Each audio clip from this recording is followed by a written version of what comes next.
আজকে আমাদের ঘরে বিপদনাশিনী পূজা হচ্ছে। আর হ্যাঁ বন্ধুরা, আজকে হলো বছরের পূজা, তার জন্য আর কি পূজা করছি।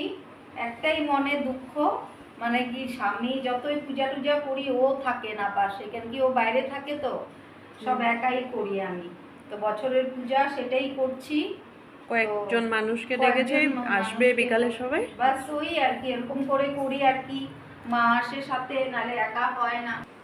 জোগাড় করছি, মানে দেখে হাঁটতে সরাও, সময়ও তো বহুত লাগে না। ঠাকুরকে পুরো ফুল দিয়ে সাজিয়েছে, জোগাড় হচ্ছে, এখনো হয়নি পূজা। পূজা হয়নি এখনো।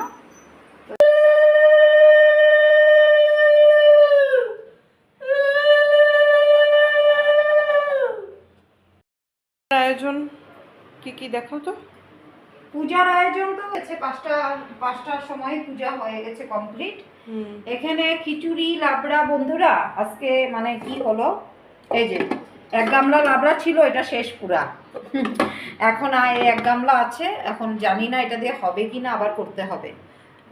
তারপরে এখানে খিচুড়ি, এখানে আরো এই যে হাঁড়িতে এটা খিচুড়ি ছিল, এটা এখন শেষ, এখন আবার বসিয়েছে মা, কেন আরো মানুষ আছে তো।